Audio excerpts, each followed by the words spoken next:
Au nom de l'Assemblée générale, j'ai l'honneur de souhaiter. On behalf of the General Assembly, I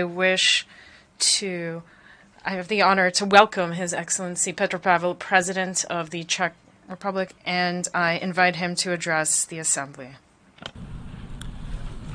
Monsieur le Président, Excellencies, ladies and gentlemen, it is a pleasure and a humbling experience to address this distinguished audience for the first time. This forum carries a great responsibility for the shape of humanity's future. First and foremost, I see my address as an opportunity to present a view of how we can coexist and cooperate as nations and global citizens. Czechia aims to play a proactive role and responsible role within the global community.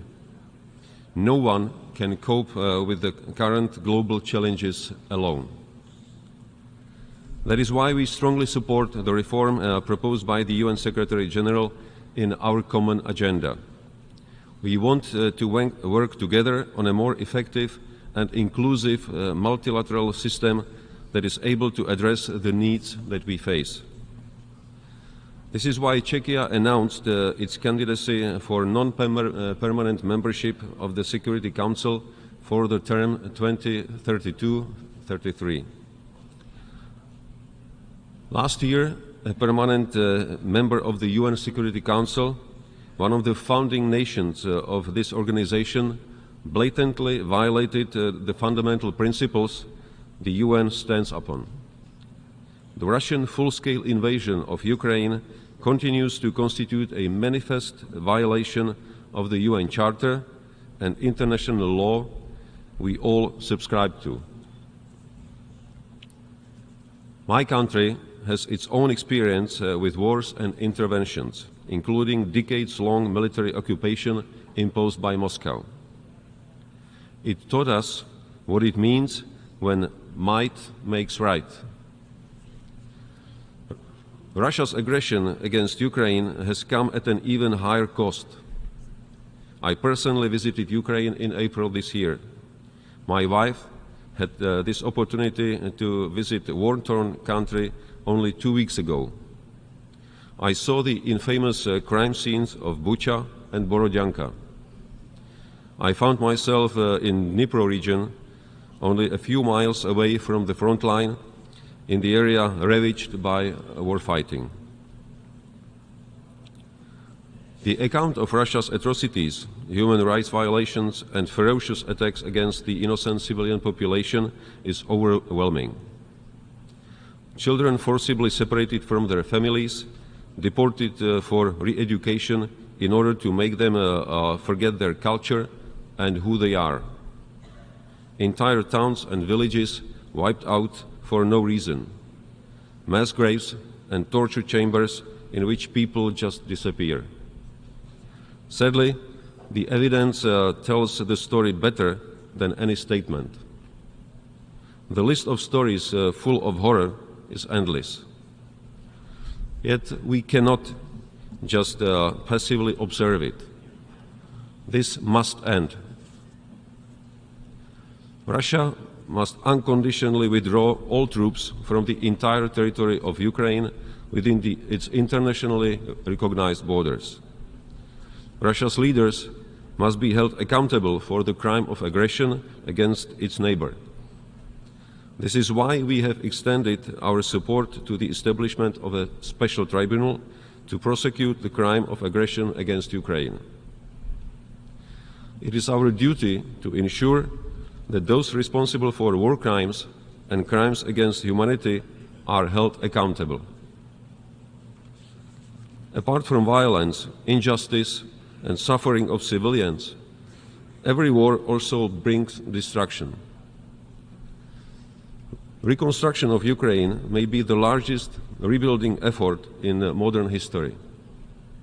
We support establishing the register of damage caused by Russian military, and we call on all states to join these efforts. Czechia will support Ukraine in its defense as long as necessary.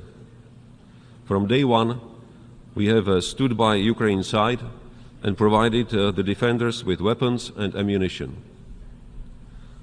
With the outburst of the Russian aggression against Ukraine, Czechia has also stepped up its support for Russian and Belarusian pro-democratic voices, and Prague has become an important hub for journalists and human rights defenders in need.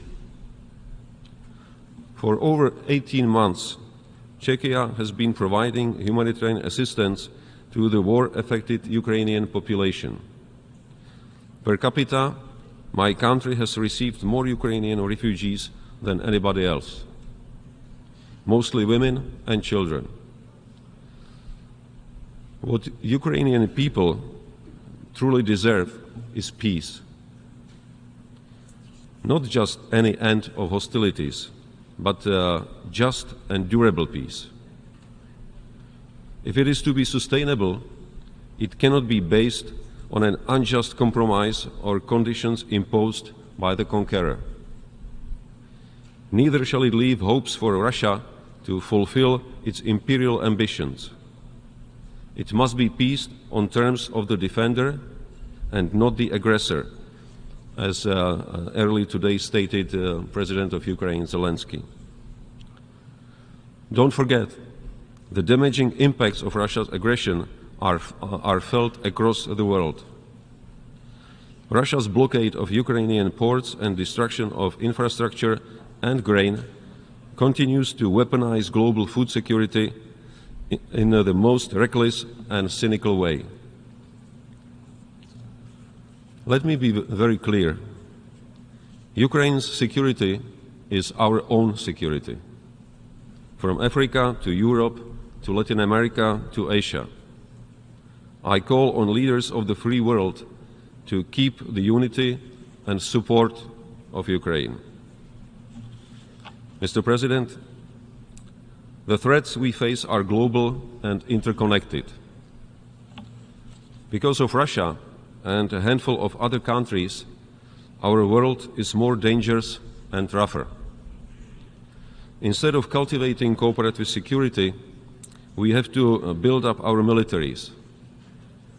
Instead of boosting social cohesion programs and overcoming economic insecurity, we have to boost our defense budgets. Those who contest the international rules steer the wheel of global security backwards into confrontation, and sooner or later at the expense of all of us. Russia's reckless threats to use nuclear weapons, its policy of coercion and intimidation represent a threat to balance and integrity of the whole system of non-proliferation. The announced stationing of nuclear weapons in Belarus is a further irresponsible escalation Czechia condemns in the strongest terms. Unfortunately, Russia's fingerprints can be found in several other current crises. Mr. President, the security, humanitarian and political crises unfolding in Sahel region are more than worrisome. The international community must try to find a way to end the series of military coups and ensure a return to constitutional order. This is the only way countries can effectively protect themselves against terrorism. It is the only way the much-needed economic and social development called for by African people can take place. The region remains vulnerable to numerous political, economic, and climate risks. Its long-term stability, security, and prosperity is crucial. We must offer genuine, pragmatic partnerships. Some countries pretend to be willing to help. In reality, they create economic and political dependencies. These undermine the long-term stability and manipulate the free will of people by spreading lies and disinformation. In Asia and Pacific, Czechia is an active and reliable ally and partner. The word cooperation must remain key for our joint efforts in the region. We deplore China's military actions which raise tensions in the Taiwan Strait and its unfriendly actions against partners in the South China Sea. Any dispute or contagious issue must be solved peacefully. Any potential armed conflict in the region would have negative consequences for the whole world. In North Korea and Iran, reckless escalation of nuclear or intercontinental ballistic missile activities combined with lack of transparency threaten international and regional security. The same applies to any material support to Russia's military aggression in Ukraine. It is clear that such supplies only aggravate the suffering of the Ukrainian civilian population. The Middle East remains the world's most volatile region, troubled by spread of conflicts, terrorism, and sectarian violence.